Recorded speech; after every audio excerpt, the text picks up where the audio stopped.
बंदी छोड़ सतगुरु रामपाल जी परमेश्वर जी की जय हो। परम पिता परमात्मा सारी सृष्टि के सर्जनहार, कुल मालिक, असंख्य ब्रह्मांडों के स्वामी, जगत गुरु, तीनों लोकों में प्रवेश करके सबका धारण पोषण करने वाले राजाधिराज, आत्माधार, नाथों के नाथ, देवों के देव महादेव, सर्वेश्वर महेश्वर, मृत्युंजय, अजरो अमर, आदि अनादि सनातनी प्रभु, जगत पिता जगदीश्वर, श्री श्री 1008 की उपाधि के वास्तविक अधिकारी, अकाल मूर्त, शब्द स्वरूपी राम वासुदेव, सर्वगतम ब्रह्म, परम पूज्य, प्रथम पूज्य, परम संत, परम पुरुष, परम धनी, परम दयालु, सत्य कबीर, हक्का कबीर, अल्लाहु कबीर, अल्लाहु अकबर, बाखबर, अल्लाह ताला, जगत के तारणहार, जगत के मुक्तिदाता, जगत के जगन्नाथ, हारे के सहारे, हिंदुओं के राम, मुसलमानों के अल्लाह, सिखों के वाहिगुरु, ईसाइयों के मसीह, दया के सागर दया निधि, करुणा के सागर करुणा निधि,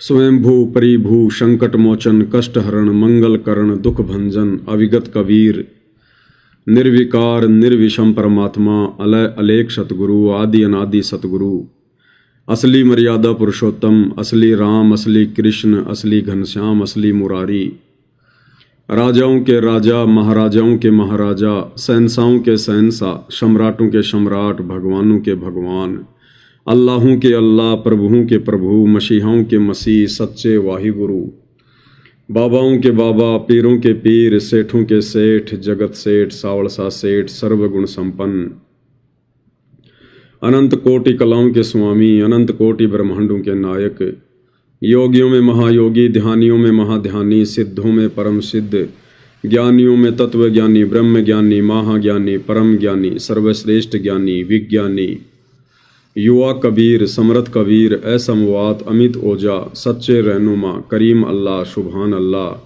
दुनिया के अंतिम पैगंबर, 8 सितंबर 1951 से गांव धनाना, जिला सोनीपत, हरियाणा, भारतवर्ष की पावन भूमि पे प्रकट रियल कल की भगवान, श्री नारायण साकार हरि, श्री बाबा साहिब, नूर अनंत परमात्मा, सच्चे दरवेश, सच्चे बाखबर, संत श्रोमणी सतगुरु रामपाल जी परमेश्वर जी के चरण कमल में साध संगति से जुड़े हुए देश विदेश से आप और हम सभी सत्सेवक भाई बहनों का अनंत कोटि दंडवत प्रणाम। सत्साई भाई और बहनों, बहुत बड़ी दया, बहुत बड़ी मेहर पूज्य गुरुदेव भगवान की, सतगुरु रामपाल जी परमेश्वर जी की, जिनके शुभ आशीर्वाद से, विशेष आशीर्वाद से आप और हम सभी सत्सेवक भाई बहन साध संगति से जुड़कर ज्ञान को आधार बनाकर हर प्रकार से संघर्ष करते हुए, मर्यादाओं में रहते हुए, गुरु वचन में चलते हुए अपनी आत्मा के कल्याण हेतु भक्ति मार्ग पर निरंतर आगे की ओर बढ़ रहे हैं। भाई और बहनों, इस घोर कलयुग में, इस कलयुग की बिचली पीढ़ी में पूज्य परमेश्वर रामपाल जी के विशेष आशीर्वाद के बिना इस प्रकार मर्यादाओं में रहकर और इस सतभक्ति मार्ग पर सफलता प्राप्त करते हुए आगे बढ़ना, ये असंभव है भाई और बहनों, असंभव। ये बहुत बड़ी मेहर है गुरुदेव भगवान की। भाई और बहनों, जिस प्रकार से आए दिन कोई न कोई जयंती, कोई न कोई दिन भारतीय पंचांग में आता ही रहता है, जैसे कोई पर्यावरण दिवस है, कोई शहीद दिवस है, किसी की जयंती है, इसी प्रकार भाई और बहनों भारतीय कैलेंडर में, भारतीय पंचांग में अगर दोगला दिवस होता, दोगला दिवस के नाम से अगर कोई दिन निर्धारित होता कि भाई संसार में सबसे बड़ा दोगला कौन, संसार की सबसे बड़ी दोगली संस्था कौन, अगर ऐसा कोई दिन होता, वैश्विक दोगला दिवस, तो निसंदेह सतलोक आश्रम मैनेजमेंट हरियाणा इसमें प्रथम स्थान पर होता, प्रथम स्थान पर। दोगला मतलब जो दो तरफा बातें करता है, जिसका स्टैंड क्लियर नहीं होता है, जो झूठा, महा झूठा, कपटी, धोखेबाज, जिसकी एक बात नहीं होती, उसको कहते हैं दोगला। तो सतलोक आश्रम मैनेजमेंट हरियाणा, कौन सा सतलोक आश्रम मैनेजमेंट हरियाणा? वो सतलोक आश्रम मैनेजमेंट हरियाणा जो सन 2014 बरवाला कांड के बाद काल प्रेरणा से मनमुखी रूप से बना हुआ है और जगह जगह सतलोक आश्रम खोलकर धर्म को धंधे में तब्दील करके परमेश्वर की प्यारी आत्माओं के साथ में छल कपट कर रहा है, धोखाधड़ी कर रहा है और दोगले दोगले आदेश पारित करके सतगुरु रामपाल जी के नाम की आड़ में संगत को काल की गोद में बैठा रहा है। तो वो सतलोक आश्रम मैनेजमेंट हरियाणा निश्चित तौर पर यदि कोई वैश्विक दोगला दिवस होता तो उसमें प्रथम स्थान पर होता और हर साल प्रथम ही आता, दूसरे का नंबर लगने नहीं देता।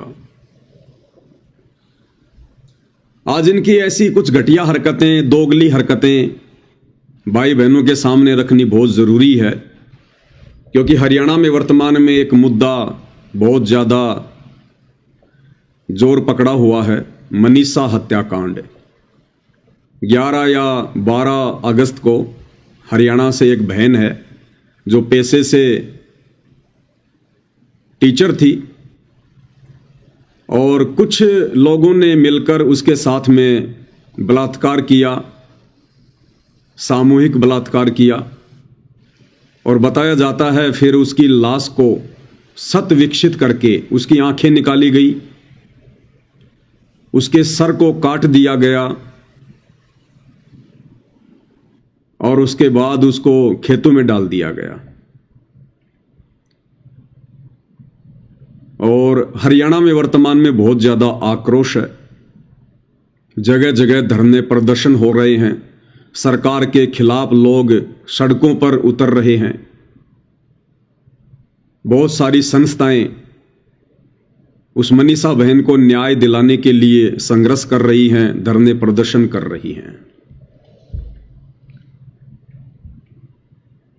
इस मनीषा हत्याकांड को देखकर भाई और बहनों, दास को सतलोक आश्रम मैनेजमेंट हरियाणा के दोगलेपन की याद आ गई, दोगलेपन की याद। आप सभी भाई बहनों को ध्यान होगा 21 दिसंबर 2018 का वो दिन, जिस दिन इसी दोगले सतलोक आश्रम मैनेजमेंट हरियाणा ने एक सौगंध खाई थी, एक शपथ ली थी। 21 दिसंबर 2018 को राजस्थान के अजमेर में राजपूत करणी सेना की एक रैली थी और राजपूत करणी सेना धरना प्रदर्शन इसलिए कर रही थी क्योंकि राजपूत समाज का एक गैंगस्टर आनंदपाल सिंह जो पुलिस एनकाउंटर में मारा गया था, उसको शहीद का दर्जा दिलाने के लिए राजपूत करणी सेना धरना प्रदर्शन कर रही थी राजस्थान के अजमेर में। और उसी समय इस दोगले सतलोक आश्रम मैनेजमेंट हरियाणा ने, सतगुरु रामपाल जी परमेश्वर जी के कलयुगी परिवार ने, इन तमाम कोऑर्डिनेटरों ने ये निर्णय लिया कि समाज में जहां भी कोई अत्याचार होगा, किसी के साथ अन्याय होगा, किसी भी संस्था के साथ या किसी भी कौम के साथ, किसी भी जाति के साथ, तो हम सर्व संत रामपाल जी के अनुयायी, राष्ट्रीय समाज सेवा समिति वाले, सतलोक आश्रम मैनेजमेंट हरियाणा वाले, हम चुप नहीं बैठेंगे और जिसके साथ अन्याय हो रहा होगा हम उसका पक्ष लेंगे,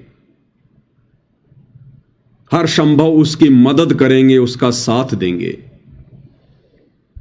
और इन्होंने ऐसा किया भी, जो संकल्प इन सतलोक आश्रम वालों ने लिया था मनमुखी रूप से। हालांकि हमारे पूज्य गुरुदेव भगवान परमेश्वर रामपाल जी के भक्ति मार्ग में इस प्रकार के आडंबर की, पाखंड की, मनमाने आचरण की कोई जगह नहीं है। लेकिन ये कहाँ उनको परमेश्वर मानते हैं, कहाँ ये उनके ज्ञान पर चलते हैं। इनकी बुद्धि पर तो काल सवार है। तो इन्होंने एक ऐसा संकल्प लिया था और उस संकल्प के तहत भाइयों और बहनों, इन लोगों ने फिर राजपूत करणी सेना का दिल खोलकर समर्थन भी किया और वो समर्थन लेटर दास आपको दिखाना चाहेगा, क्योंकि इनके हर प्रकार के मनमाने आचरण के सबूत दास के पास में उपलब्ध हैं। समय आने पर भाई बहनों को धीरे धीरे सब कुछ दिखाया जाएगा। तो ये वो लेटर है भाई और बहनों, जो लेटर उस समय इन सतलोक आश्रम वालों ने राजपूत करणी सेना के समर्थन में मीडिया को दिया था। और इसमें क्या लिखा हुआ है? संत रामपाल दास महाराज जी के सर्व अनुयायी। अपने पूज्य परमेश्वर रामपाल जी के नाम के आगे दास लिख रहे हैं। ये दास सतलोक आश्रम मैनेजमेंट हरियाणा वाले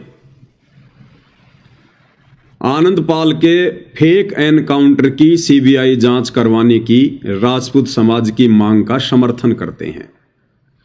यानी भक्ति मार्ग के हिसाब से देखें तो एक गुंडे की सीबीआई जांच का समर्थन सतलोक आश्रम मैनेजमेंट हरियाणा वाले कह रहे हैं कि हम करेंगे। एक गैंगस्टर की, एक गुंडे की सीबीआई जांच का समर्थन सतलोक आश्रम मैनेजमेंट हरियाणा वाले करने का संकल्प ले रहे हैं। संत होकर, भगत होकर। हमारे मिशन का मूल उद्देश्य यह है, अब देखना क्या है इनका टारगेट। भक्ति इनका टारगेट नहीं है, इनका टारगेट देखो क्या है। हमारे मिशन का, यानी एक तो है सतगुरु रामपाल जी का मिशन। अब सतगुरु रामपाल जी के मिशन में तो भाई गुंडों की सीबीआई जांच का समर्थन कहीं नहीं है। तो ये क्या कह रहे हैं? हमारे मिशन का मूल उद्देश्य, हमारे यानी सतलोक आश्रम मैनेजमेंट हरियाणा के मिशन का मूल उद्देश्य यह है कि जिस भी कौम यानी जाति या संस्था के साथ अत्याचार और अन्याय होगा, हम उसका पक्ष लेंगे और न्याय दिलवाने में सहयोग देंगे। हम उसका पक्ष लेंगे। इन मूर्खों ने भाई और बहनों गुरुदेव के सत्संग कभी सुने ही नहीं। इस परमेश्वर के सत भक्ति मार्ग में, शास्त्र अनुकूल भक्ति मार्ग में पक्ष और विपक्ष के लिए कोई भूमिका नहीं है। परमेश्वर अपनी अमरवाणी में कहते हैं कि पक्षा पक्षी के कारणे सब जग रहा भुलान। पक्षा पक्षी यानी पक्ष और विपक्ष के मसले में ये पूरा संसार उलझा हुआ है, बिना ज्ञान के, बिना सतगुरु के। कि पक्षा पक्षी के कारणे सब जग रहा भुलान और निष्पक्ष होकर हरि भजय सोहे संत सुजान। और सत भक्ति मार्ग में भगत का क्या लक्षण बताया गुरुदेव ने? कि जो निष्पक्ष होकर ना किसी का पक्ष ले और ना किसी के विपक्ष में खड़ा हो, सृष्टि रचना को सुनकर समझकर, अपने गुरुदेव के प्रवचन सुनकर समझकर और इस काल लोक के झंझट को समझकर यहां से केवल अपना पीछा छुड़वाने के लिए भक्ति ही करेगा। ये दुनियादारी के चक्कर में नहीं पड़ेगा, उसका पक्ष ले लो, उसके विपक्ष में खड़ा हो जाओ। ये तो सांसारिक लोगों के काम होते हैं, काल प्रेरित लोगों के काम होते हैं। परम संत के भक्तों के काम नहीं होते किसी का पक्ष लेना और किसी के विपक्ष में खड़ा होना। क्योंकि परमात्मा की वाणी है कि एक शत्रु एक मित्र है, भूल पड़ी रे प्राण, और यम की नगरी जाएगा शब्द हमारा मान। अब यदि आपने किसी का पक्ष ले लिया तो वो क्या बन गया? आपका मित्र। अब यदि आप किसी का पक्ष लोगे तो सामने कोई विपक्ष में भी होगा, तो वो विपक्षी आपका कौन बन गया? शत्रु। तो ये भक्ति मार्ग में नहीं चलता ये। इसलिए परमेश्वर कहते हैं एक शत्रु एक मित्र है, भूल पड़ी रे प्राणी, और यम की नगरी जाएगा शब्द हमारा जानी। लेकिन इन लोगों की तो रामायण अलग ही है भाई और बहनों। इनका ज्ञान अलग है, इनका विधान अलग है, इनका मिशन अलग है। सतगुरु रामपाल जी के ज्ञान से इनके विचार कोसों तक मेल नहीं खाते आश्रम वालों के। तो क्या कह रहे हैं? हम उसका पक्ष लेंगे और न्याय दिलवाने में सहयोग देंगे। पहले तुम तो ले लो न्याय। अरे 2014 में बरवाला कांड हुआ था, हमारे निर्दोष गुरुदेव भगवान हिसार जेल में बैठे हैं 12 साल से। मिल गया तुम्हें न्याय? तुम पहले अपना घर का न्याय तो सुलझा लो, अपने घर का झगड़ा तो सुलझा लो, दुनियादारी में तो बाद में पड़ना। तुम्हें तो मिल गया न्याय, जो तुम दुनिया को न्याय दिलवाने का ठेका ले रहे हो। हम अहिंसावादी हैं, ये अहिंसावादी हैं, ये महात्मा गांधी के वंशज हैं। ये आए दिन भक्तों को लट्ठों से मारते हैं, लात घूंसों से मारते हैं, भक्तों के घरों में घुस घुस के मारते हैं ये सतलोक आश्रम मैनेजमेंट हरियाणा वाले गुंडे, और कहते हम अहिंसावादी हैं। कानूनी संघर्ष करके कानून के दायरे में रहते हुए हम कुर्बानी देकर न्याय दिलाएंगे। क्यों भाई, तुम्हारा गुरु समर्थ नहीं है क्या? तुम्हारा गुरु कोई काल प्रेरित है क्या? काल का भेजा हुआ संत है क्या, जो तुम लोगों ने कुर्बानी देनी पड़ेगी? या तुम ही ठेकेदार बन रहे हो? तुम्हारा गुरु कुछ नहीं करेगा, भक्ति से कुछ नहीं होगा, परमात्मा के विधान से कुछ नहीं होगा। कह रहे हम ही हर प्रकार से कानूनी दायरे में रहते हुए कुर्बानी देकर न्याय दिलवाएंगे। अगर तुमने अगर कुर्बानी देकर किसी को न्याय दिलवाना है तो फिर भक्ति क्या काम आई भाई? फिर क्यों तीनों समय की आरती कर रहे हो, क्यों मंत्र जाप कर रहे हो भाई? फिर ये भक्ति कौन से दिन काम आएगी अगर तुमने अपनी कुर्बानी देकर दुनिया को न्याय दिलाना है? और हम भक्तों ने दुनिया को न्याय दिलाने का कोई ठेका ले रखा है क्या? इस अन्यायी के लोक में न्याय कहां है? निरंजन धन तेरा दरबार, यहां तनिक ना न्याय विचार। अरे मूर्खों, कभी सत्संग सुन लिया करो, घंटा आधा घंटा बैठ के शांति से, या पूरा जीवन अपना इसी गंदी राजनीति में समाप्त करोगे? अगर गुरुदेव के सत्संगों पर जरा भी विचार करते तो तुम इस प्रकार का समर्थन कदाचित ना करते, शौपन में भी ना करते। और तुम्हारी ये भाषा ये मूर्खों की भाषा है, ये भगतों की भाषा नहीं है। बड़े दुख की बात है कि कानून के रखवाले कानून का उल्लंघन करते हैं। कानून के रखवाले कौन? ये पुलिस प्रशासन। तो पुलिस प्रशासन को क्या कह रहे हैं? बड़े दुख की बात है कि कानून के रखवाले कानून का उल्लंघन करते हैं। मान लेते हैं कि आनंदपाल ने हत्याएं की थी, यानी आनंदपाल ने जो हत्याएं की थी उसको तो ये लोग हल्के में ले रहे हैं। और क्या कह रहे हैं कि मान लेते हैं कि आनंदपाल ने हत्याएं की थी, जिस कारण से वे अपराधी माने गए थे। जिन्होंने आनंदपाल को गिरफ्तार करके फिर उसकी हत्या की तो वे क्या हैं? महाअपराधी। कहते मान लेते हैं कि आनंदपाल ने लोगों को मारा, हत्याएं की, लेकिन जिन लोगों ने आनंदपाल सिंह को पकड़ के, यानी उन पुलिस वालों ने आनंदपाल सिंह को पकड़ के और जो उसका एनकाउंटर किया, कहते हैं वो पुलिस वाले महाअपराधी हैं, महाअपराधी। अब ये ज्ञान कहां से ले आए भाई और बहनों ये लोग? बताओ। उन पुलिस वालों को तो कह रहे हैं जिन्होंने एक गुंडे की हत्या की, उसको तो कह रहे हैं महाअपराधी हैं ये पुलिस प्रशासन, जिन्होंने एक गैंगस्टर का एनकाउंटर किया। इसका मतलब भाई और बहनों फिर ये भारतीय सेना के जवान जो बॉर्डर पर जो इन आतंकवादियों को मारते हैं वो भी महाअपराधी हो गए। इन सतलोक आश्रम मैनेजमेंट हरियाणा वालों की अगर बुद्धि के हिसाब से देखा जाए तो भारतीय सेना के सैनिक जो आतंकवादियों को मारते हैं वो भी महाअपराधी हैं। भाई जब इन्होंने राजस्थान की पुलिस को महाअपराधी साबित कर दिया, क्योंकि राजस्थान की जो पुलिस थी उसने गैंगस्टर आनंदपाल सिंह को पकड़ के उसका एनकाउंटर कर दिया, तो ये सतलोक आश्रम मैनेजमेंट हरियाणा वाले कह रहे हैं कि वो पुलिस वाले तो महाअपराधी हैं, महाअपराधी। मतलब गैंगस्टर का समर्थन कर रहे हैं ये लोग। उसने जो हत्याएं की गैंगस्टर ने, आनंदपाल सिंह ने, उसके लिए कोई दुख नहीं है इन आश्रम वालों को कि उसने बहुत अच्छा किया, लेकिन उन पुलिस वालों ने समाज में शांति बनाए रखने के लिए अगर किसी गैंगस्टर का एनकाउंटर कर दिया तो पुलिस वालों को कह रहे हैं वो तो महाअपराधी हैं। और ये ज्ञापन दिया किसने था? एक 1.5 फुटी आदमी ने। राजस्थान के सोजत में जो आश्रम है वहां रहता है एक लक्ष्मण दास, जोधपुर वाला, एलडी, उसको एलडी कहते हैं शॉर्ट में, एलडी लक्ष्मण दास, वही जिसने राजपूत करनी सेना को 5 लाख रुपए दिए थे। इंकलाब जिंदाबाद, माता पद्मावती की जय, भारत माता की जय, जो अजमेर की रैली में खड़े होकर नारे लगा रहा था वो 1.5 फुट का आदमी, वो उसका नाम है एलडी लक्ष्मण दास, जोधपुर से, क्योंकि वो राजपूत समाज से है। अब भैया जातिवाद तो इन आश्रम वालों में कूट कूट के भरा हुआ है। अब इस लक्ष्मण दास को बड़ा सदमा पहुंचा जब राजस्थान की पुलिस ने उसके जाति भाई गैंगस्टर आनंदपाल सिंह का एनकाउंटर कर दिया। तो इसको बड़ा दुख हुआ कि मेरे जाति भाई को पुलिस ने क्यों मार दिया। तो इसने पुलिस को क्या संज्ञा दी? महाअपराधी की।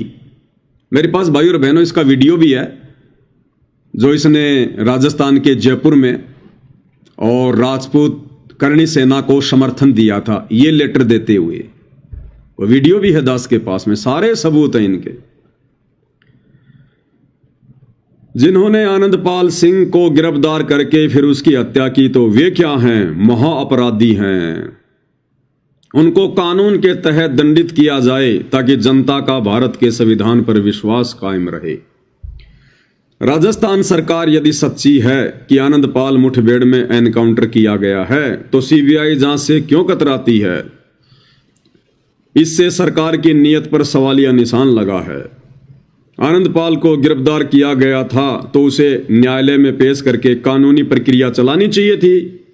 अपने आप सच्चाई सामने आ जाती। यदि दोषी मिलता तो जो चाहे सजा बनती, दी जाती, कोई झंझट नहीं था। क्या कह रहा है ये लक्ष्मण दास, ये सतलोक आश्रम वाले, कि आनंदपाल सिंह अगर दोषी था तो उसे कोर्ट में पेश करना चाहिए था, उसके ऊपर मुकदमा जो है वो चलाना चाहिए था, और जो भी सजा उसको देगा वो कोर्ट देता। पुलिस वालों ने क्यों मारा? तो इस बात के समर्थन में नहीं है ये आश्रम वाले कि पुलिस वालों ने ये गलत किया, राजस्थान सरकार ने गलत किया, कि उसको तो न्यायालय ने सजा देनी थी। ये पुलिस वाले कौन होते हैं? उसका एनकाउंटर करने वाला, उसको मारने वाले। तो भाई और बहनों, 12 अगस्त 2025 को मुझ पवन दास की हिसार कोर्ट में तारीख थी और मैं अपनी तारीख करने गया हुआ था। साथ में जयपुर से 2 भाई मेरे साथ थे, मनोज दास और मुकेश दास। तो भैया मेरे ऊपर मुकदमा कोर्ट में चल रहा है, तो यदि मैंने गलती की या नहीं की इसकी सजा मुझे कोर्ट देता, मेरा न्याय कोर्ट करेगा।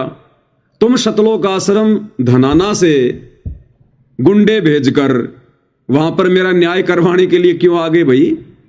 अरे दोगले इंसानों। इसलिए दास कह रहा भाई और बहनों, अगर कोई वैश्विक दोगला दिवस होता तो ये सतलोक आश्रम मैनेजमेंट हरियाणा वाले उसमें फर्स्ट आते, फर्स्ट। यहां तो एक गैंगस्टर के समर्थन में कह रहे हैं कि उसको कोर्ट सजा देता, पुलिस वालों ने एनकाउंटर करने की क्या जरूरत थी, उसके ऊपर मुकदमा चलाना चाहिए था। तो मुझ पवन दास का तो हिसार कोर्ट में मुकदमा चल रहा भाई। मैं तो हर महीने मेरी तारीख पे जाता हूं। तो मेरा न्याय तो भाई और बहनों न्यायालय ने करना था, कोर्ट ने करना था, जज ने करना था। फिर तुम सतलोक आश्रम वाले वहां क्यों पहुंच गए मेरा न्याय करने के लिए? तो ये दोगलापन नहीं है क्या? वो वीडियो दिखाते हैं भाई और बहनों आपको। ये वीडियो है भाई और बहनों, ये 12 अगस्त, ये जो घटना है ये 12 अगस्त 2025 की है। हिसार कोर्ट के बाहर इंडियन पेट्रोल पंप की है। इंडियन पेट्रोल पंप जिसका नाम है नेशनल फिलिंग स्टेशन। और ये 2 भाई जो आपको दिखाई दे रहे हैं ये जयपुर से हैं और इनके पीछे से अब ये गाड़ी आएगी। उस गाड़ी में मुझ पवन दास को वो पुलिस वाला लेकर जा रहा है। अब ये गाड़ी आएगी इधर से, उस गाड़ी में मुझ पवन दास को जो है पुलिस वाला लेकर जा रहा है।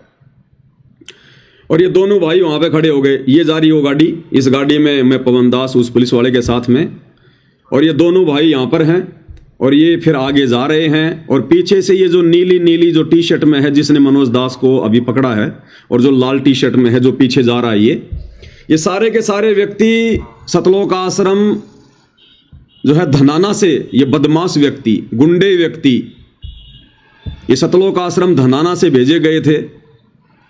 मुझ पवन दास की उस दिन इनकी मर्डर की पूरी प्लानिंग थी कि पवन दास को जान से खत्म किया जाए, उसको समाप्त किया जाए।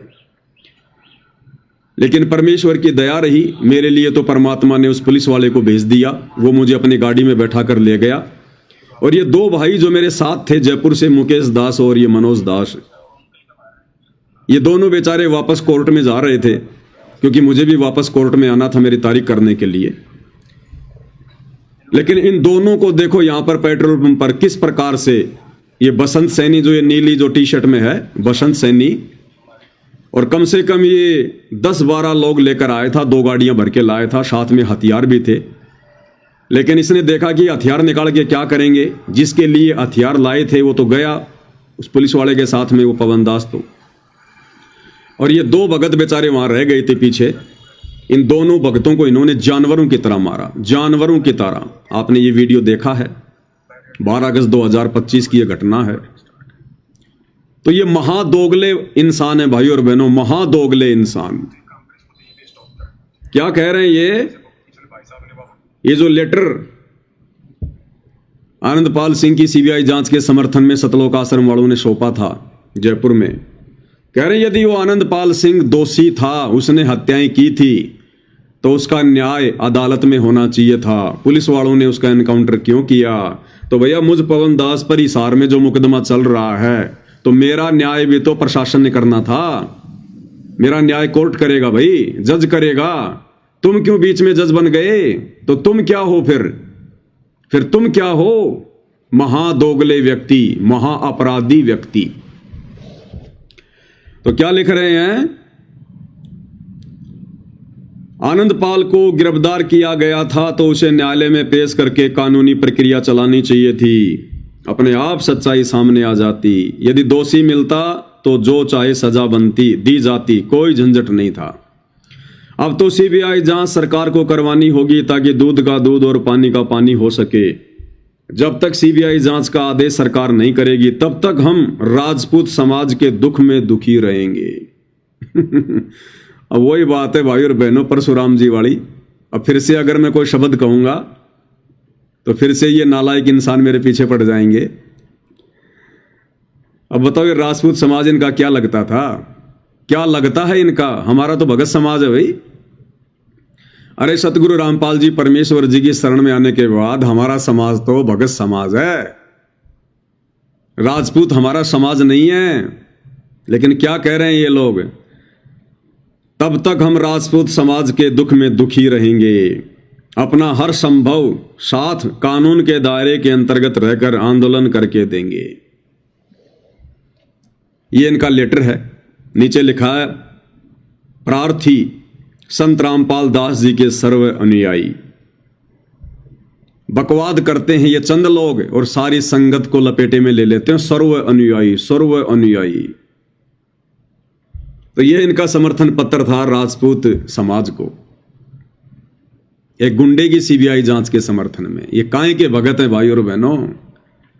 ये लोग भक्ति और भगवान के आसपास भी नहीं है, आसपास भी। इसलिए दास कह रहा है यदि दुनिया में कोई दोगला दिवस होता तो सतलोक आश्रम मैनेजमेंट हरियाणा वाले उसमें फर्स्ट डिवीजन पास आते, फर्स्ट डिवीजन। हर साल दूसरे का नंबर ही नहीं आने देते ये। तो ये हरियाणा में वर्तमान में जो एक आंदोलन जोर शोर से चला हुआ है, सोशल मीडिया पर तेजी से वायरल है। ये मनीषा नाम की एक लड़की जो पेशे से टीचर थी, कुछ लोगों ने इसका सामूहिक बलात्कार किया, इसकी गर्दन काट दी, इसकी आंखें निकाल ली, और कहते हैं ना जाने कौन सा ऐसा वो तेजाब डाला जो अंदर तक पूरा शरीर उसका जो है वो जल गया।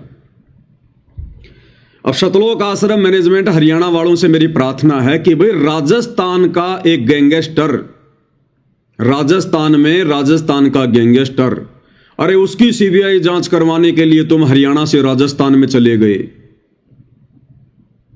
प्रेस कॉन्फ्रेंस कर रहे हो, सरेआम तुम उनको समर्थन दे रहे हो और ये संकल्प ले रहे हो कि समाज में यदि किसी भी संस्था के साथ, किसी भी कौम के साथ अगर कोई अन्याय होगा तो हम सतलोक आश्रम वाले उसका हर संभव पक्ष लेंगे, कानून के दायरे में रहकर हम उसको न्याय दिलाएंगे। तो भैया अपने राजस्थान में भी आने की जरूरत नहीं है।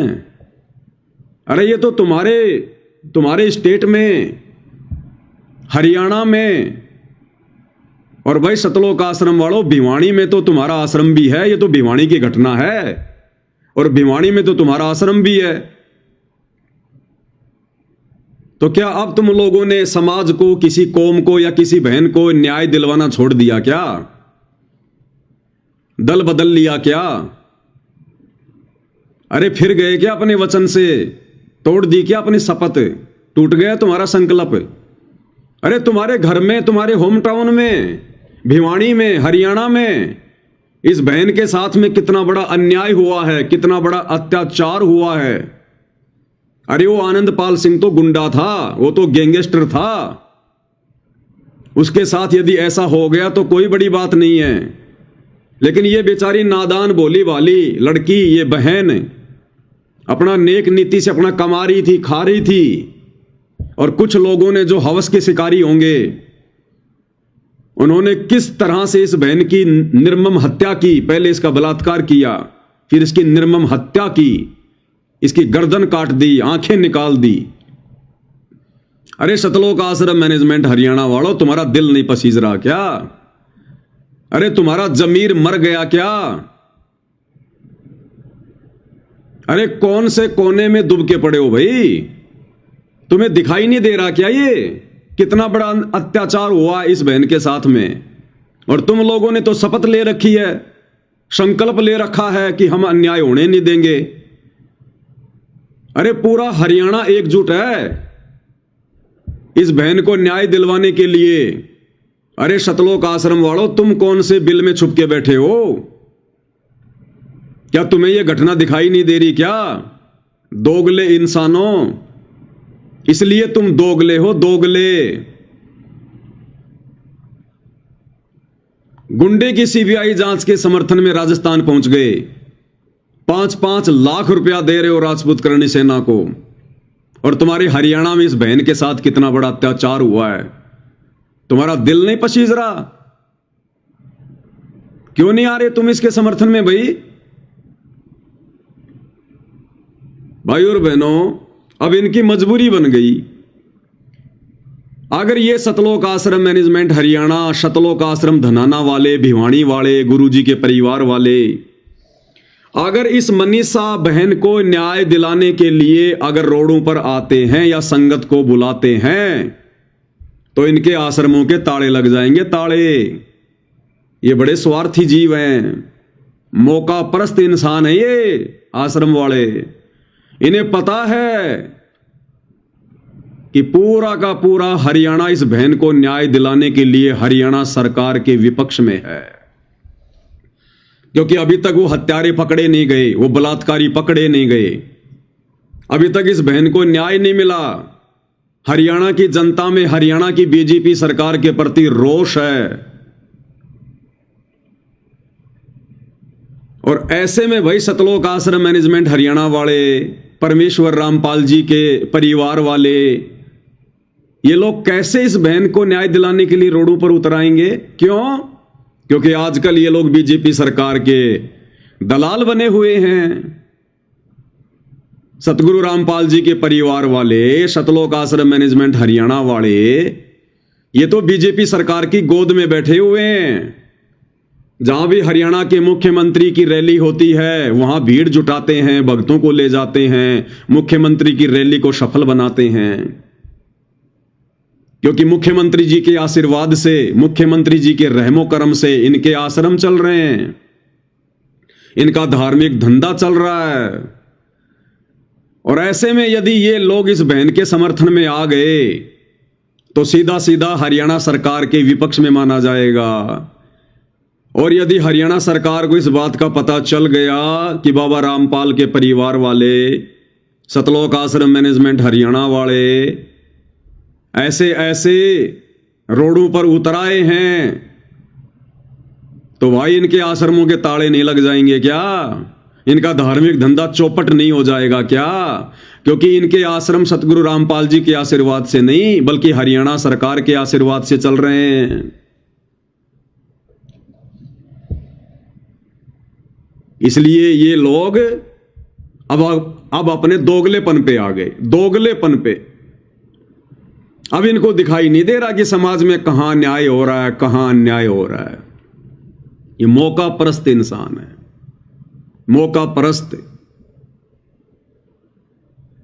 अरे हरियाणा में जाट आंदोलन था, और जिस समय हरियाणा में जाट आंदोलन था, ये सतलोक आश्रम वाले बीजेपी सरकार के खिलाफ थे और कांग्रेस सरकार के पक्ष में थे, क्योंकि 2019 में सतलोक आश्रम मैनेजमेंट हरियाणा ने, पूज्य परमेश्वर रामपाल जी के कलयुगी परिवार ने हरियाणा की कांग्रेस सरकार को खुल्लम खुल्ला समर्थन दिया था, खुल्लम खुल्ला। तो जाट आंदोलन के समय ये आश्रम वाले बीजेपी सरकार के विरोध में थे, इसलिए इन्होंने झट से बीजेपी सरकार के विरोध में हरियाणा के जाट आरक्षण को समर्थन दे दिया।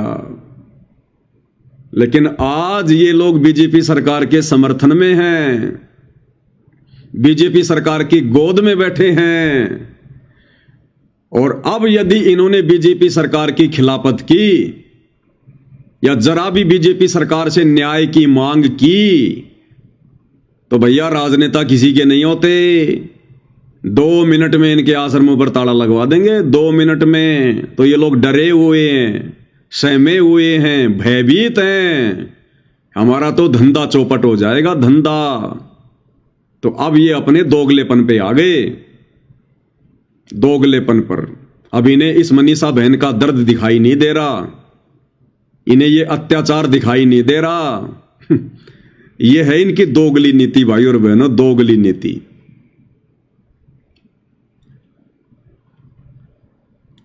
और आध्यात्मिक तौर पर भाई और बहनों, यदि हम चर्चा करें परमेश्वर जी के ज्ञान आधार से, तो वर्तमान में जो घटना इस मनीषा बहन के साथ में घटित हुई है, ऐसी घटनाएं भाई और बहनों क्यों घटित हो रही हैं?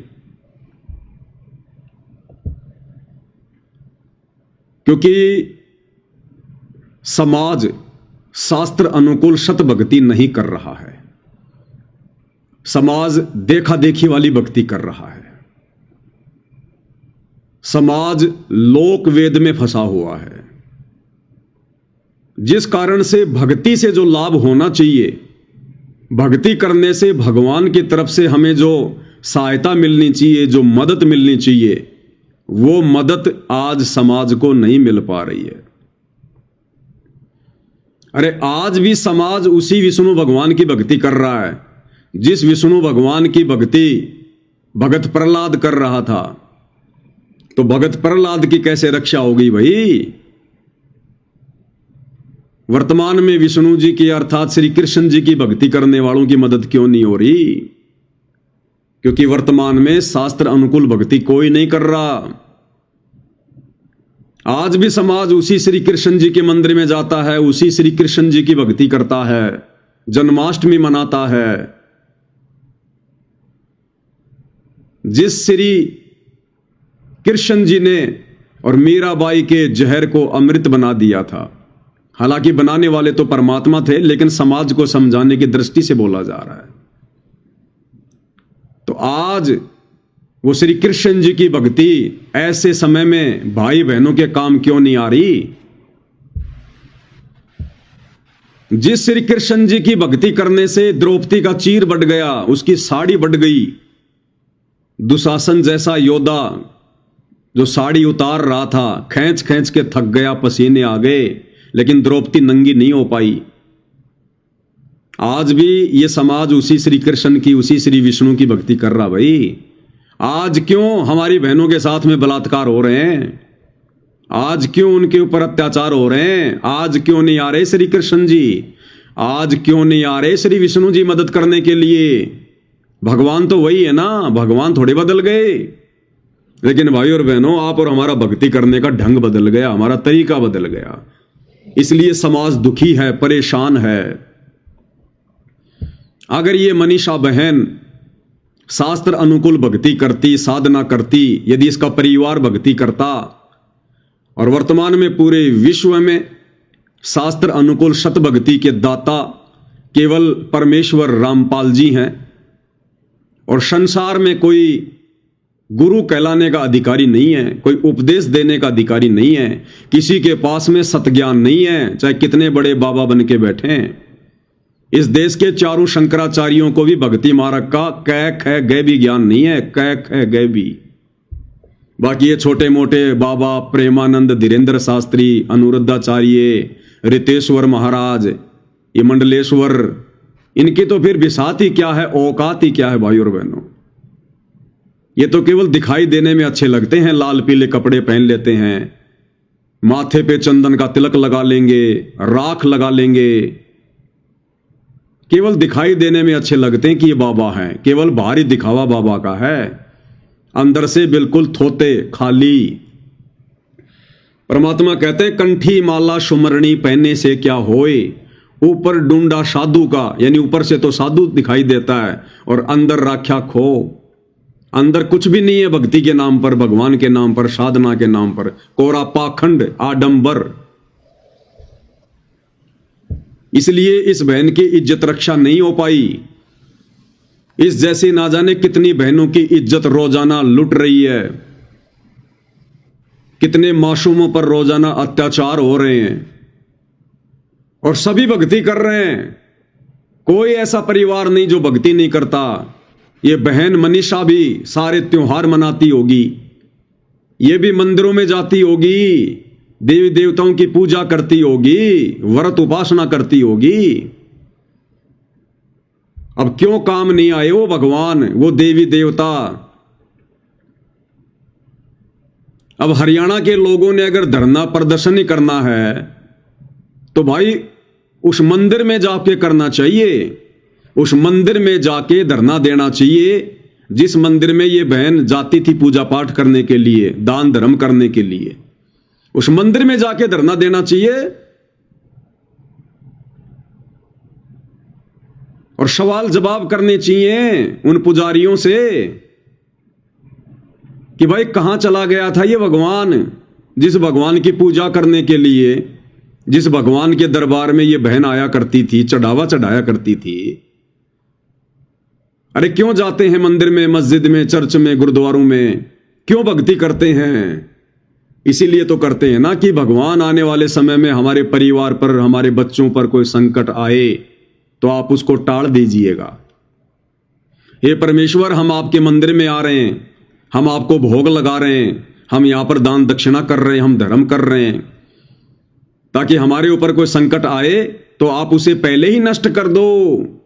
हमारी रक्षा करना प्रभु, संकट के समय हमारे बच्चों की रक्षा करना। इस मनीषा की मां भी जाती होगी मंदिर में, इसका पिता भी जाता होगा मंदिर में, भाई हिंदू परिवार से हैं तो धार्मिकता तो है ही। तीर्थ व्रत उपवास, मंदिर में जाना, ये तो सब करते होंगे। तो उस मंदिर में जाके धरना दो कि कहां मर गया भगवान, कहां चला गया था भगवान, नींद में सो रहा था क्या वो भगवान जिसकी ये पूजा किया करती थी? फिर कौन से दिन के लिए पूजा किया करती थी, या कौन से दिन के लिए भगवानों की पूजा करते हैं हम? कोई खेत में हल जुतवाने के लिए थोड़ा ना भगवानों की हम पूजा करते हैं। वो मंदिरों में जाके धरना दो ना भाई। लेकिन भाई चाहे मंदिर में जाके धरना दे लो और चाहे मस्जिद में जाके धरना दे लो, जब तक ये पूरा विश्व, जब तक ये पूरा समाज शास्त्र अनुकूल सत भक्ति नहीं करेगा, सतगुरु रामपाल जी परमेश्वर जी को अपना सतगुरु धारण नहीं करेगा, क्योंकि उनके अलावा दूसरा कोई गुरु धरती पर है ही नहीं। बाकी तो गांव गांव में गुरु बन के बैठे हैं, अपने कर्म फोड़ रहे हैं, समाज को उल्टी दिशा दे रहे हैं, शास्त्रों के विरुद्ध साधना दे रहे हैं। भाई तब तक ये अत्याचार इसी प्रकार से होते रहेंगे, क्योंकि हम आत्माओं के जन्म जन्मांतरों के संस्कार एक दूसरे के साथ में उलझे हुए। आज तो हमें लग रहा है कि इस बहन के साथ में बहुत गलत हुआ, हमें दया आ रही है। अगर हम आध्यात्मिक दृष्टि से सोचेंगे, जो कि सत्य है, इस बहन ने ना जाने अपने पूर्व जन्मों में क्या क्या वो कर्म कर रखे हैं, जो धर्मराज के दरबार में इसके अकाउंट में लिखे हुए हैं। तो भैया समय आने पर उन कर्मों का भोग तो इंसान को भोगना पड़ता है, चाहे लड़का हो चाहे लड़की हो। ये कर्म भोगने से तो हमारे भगवान भी नहीं बच पाए, फिर आप और हम कहां बचेंगे भाई? अरे द्वापर में श्री कृष्ण जी के पैर में बालिया नाम के शिकारी ने जहरीला तीर मारा और श्री कृष्ण जी रो रहे थे क्योंकि अब बचने की कोई उम्मीद नहीं थी, वो जहरीला तीर था। और सबको पता है श्री कृष्ण जी की अर्थात विष्णु जी की द्वापर में मृत्यु उस जहरीले तीर से हुई, जहर से हुई। और जब तीर लगा धोखे से तो वो बालिया नाम का शिकारी दौड़ते दौड़ते आया और उसको भगवान पे बड़ी दया आई। हे भगवान, मैंने ये क्या कर दिया, मेरे से धोखे से तीर चल गया, मेरा मकसद कोई आपको मारने का नहीं था, मुझे माफ करना। तो क्या कहा था श्री कृष्ण जी ने कि बालिया ये तेरा दोष नहीं है भाई, तूने अपना हिसाब किताब पूरा कर लिया, तूने अपना हिसाब किताब पूरा कर लिया।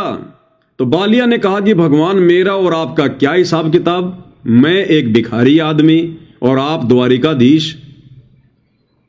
तब श्री कृष्ण जी ने कहा कि भाई त्रेता युग में मैं राजा दशरथ का बेटा रामचंद्र बन के आया था और तू उस समय सुग्रीव का भाई था बाली, और भाई मैंने भी उस समय तेरे को पेड़ की ओट लेकर धोखे से तीर मारा था और मरते मरते तूने कहा था कि भाई मैंने तेरा क्या बिगाड़ दिया, हम दोनों भाइयों का आपस का झगड़ा था, तूने बीच में आकर मुझे तीर क्यों मारा धोखे से, इसका बदला कब देगा?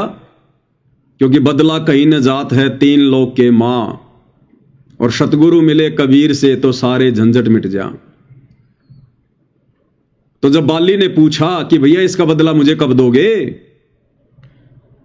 तब श्री रामचंद्र जी ने कहा था कि द्वापर युग में मैं श्री कृष्ण के रूप में आऊंगा और उस समय तू भाई अपना बदला लेगा। तो हमारे तीन लोक के भगवान ये भी अपने जो कर्म है वो नहीं काट सकते, इनको भी अपने पूर्व जन्मों में की गई उन गलतियों की सजा भोगनी पड़ती है। तो इसी प्रकार ये जो बहन मनीषा है, इसका ये पहला जन्म थोड़ी है। हम सभी आत्माएं सतलोक से अपने बाप से बिछुड़ के आई हैं, और जब से हम सतलोक से आए हैं हमारे अनंत जन्म हो चुके हैं, अनंत गिनती नहीं है। और ना जाने ऐसे ही किसी जन्म में इस बहन ने भी ना जाने कितने निर्दोषों को मारा होगा, कितनों का बलात्कार किया होगा, जब इसको पुरुष का जन्म प्राप्त था। तो भाई ये जो आध्यात्मिक है ना, दुनिया अभी इससे दूर बैठी हुई है, और बिना अध्यात्म के लोग इसी प्रकार से दुख में दुखी हो रहे हैं, सुख में सुखी हो रहे हैं। अगले पल ना जाने क्या घटना घटित हो जाए, कोई भरोसा नहीं है। तो यहां कोई भी प्राणी है वो अपने कर्मों का भोग भोग रहा है, अपने कर्मों का। अरे कम से कम रामायण पढ़ के तो शिक्षा ले लो, श्री रामचंद्र जी की जीवनी को पढ़ के तो शिक्षा ले लो, श्री कृष्ण जी की जीवनी को पढ़कर तो शिक्षा ले लो भाई और बहनों। और ये घटनाएं भाई और बहनों आने वाले समय में तेजी से ये बढ़ेंगी, तेजी से, और ये नहीं रुक सकती ये घटनाएं, ना पुलिस प्रशासन से रुक सकती। अगर रुकनी होती तो रुक जाती। पुलिस प्रशासन बहुत ज्यादा सख्ताई करता है, उनकी मार पिटाई भी करता है जो लोग इस प्रकार के घटिया कर्म करने के बाद में पकड़े जाते हैं। लेकिन फिर से ऐसी घटनाएं घटित हो जाती हैं, क्योंकि भैया सब कुछ मन करवा रहा है। मन यानी ये काल करवाता सब कुछ। ऐसे घटिया कार्यों को अंजाम देते समय ये मन नहीं डरता, ये जीव नहीं डरता, क्योंकि उस समय बुद्धि पर काल सवार होता है। हमारे एक दूसरे के संस्कार आपस में उलझे पड़े हैं। एक लेवा एक देवा दोतम, कोई किसी का पिता नहीं पुतम, ऋण संबंध जुड़े सब नाता, अंत समय सब बारा बाटा। यहां हर प्राणी अपने कर्म भोगता, अपने कर्म। और ये समाज, ये दुनिया अध्यात्म से अपरिचित है, शास्त्रों से अपरिचित है।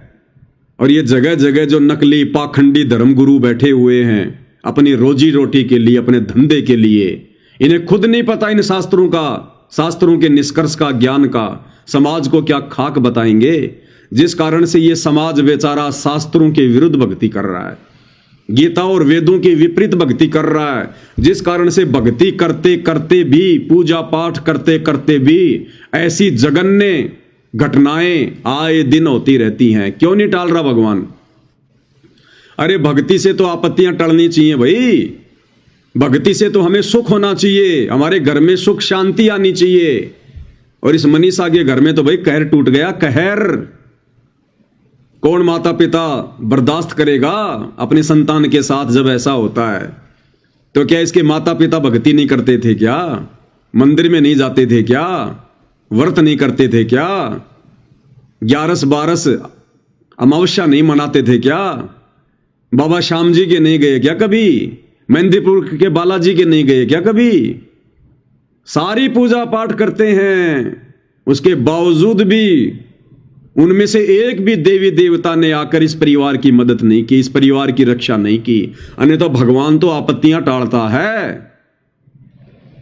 अरे भगवान नाम है सुख का, जो सुख दे दुख ना दे उसको कहते भगवान, परमात्मा। लेकिन वर्तमान में समाज सतगुरु रामपाल जी परमेश्वर जी के सत्संग ना सुन पाने के कारण, उनके द्वारा समाज को दी जा रही शास्त्र अनुकूल साधना ना करने के कारण शास्त्र विरुद्ध साधना पर लगा हुआ है।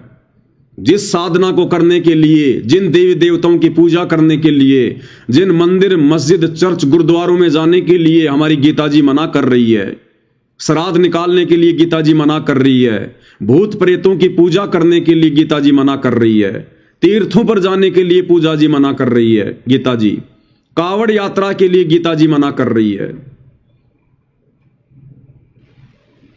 और समाज वही सब कुछ कर रहा है। तो भैया भगवान से मिलने वाली मदद नहीं मिलेगी। और ये युग परिवर्तन का समय भाई, युग परिवर्तन का 2028 निश्चित है।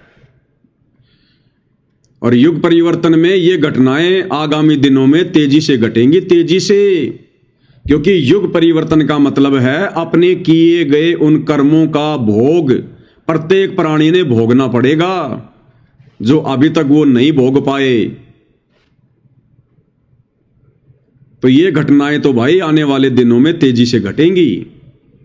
चाहे किसी के साथ बलात्कार हो, चाहे किसी का एक्सीडेंट हो, चाहे भूकंप में पूरा का पूरा परिवार नष्ट हो, चाहे बाढ़ में पूरा का पूरा परिवार बह जाए, चाहे युद्ध हो, गृह युद्ध हो, महायुद्ध हो, महामारियां हो, तो ये घटनाएं तो आने वाले समय में तेजी से घटेंगी, तेजी से। और तुम्हारे मंदिर जाने से, मस्जिद में जाने से, चर्च में, गुरुद्वारे में जाने से, व्रत करने से, तीर्थ करने से, कावड़ लाने से 1% भी मदद नहीं होगी, 1% भी। क्योंकि पूरा का पूरा समाज काल की गोद में बैठा हुआ है, शास्त्रों के विरुद्ध साधना कर रहा है। और ये बहन यदि सतगुरु रामपाल जी की शरण में होती, जो भक्ति साधना हम भाई बहन कर रहे हैं सतगुरु रामपाल जी से उपदेश लेकर, शास्त्र अनुकूल साधना, यानी जो भक्ति करने का आदेश हमारे धर्म ग्रंथ हमें देते हैं, यदि ये बहन वो भक्ति कर रही होती, और उस भक्ति को करवाने वाले पूरे विश्व में केवल सतगुरु रामपाल जी हैं और दूसरा कोई नहीं है,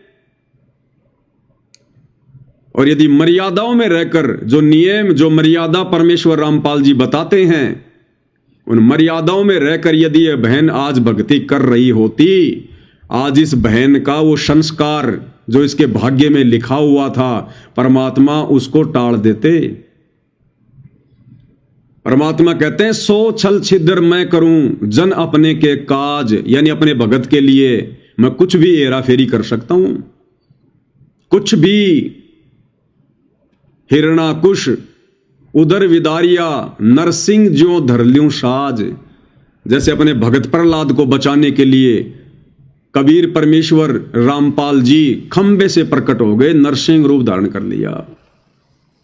तो कुछ भी करता है ये परमात्मा। अगर ये मनीषा बहन परमेश्वर रामपाल जी की शास्त्र अनुकूल सत भक्ति उनकी शरण में आकर उनको अपना गुरु धारण करके कर रही होती, तो कुछ भी कर देता। भगवान उसी को कहते हैं जो संस्कारों को चेंज कर दे, जो संस्कारों को काट दे, पाप कर्मों को काट दे, शुभ कर्मों को बढ़ावा दे दे, अपनी आत्मा पर आने वाली आपदाओं को टाल दे। जैसे हवा चलने से बादल भाग जाते हैं, ऐसे सतगुरु की मर्यादित भक्ति करने से हमारी आपत्तियां भाग जाती हैं। कुछ भी करता सतगुरु,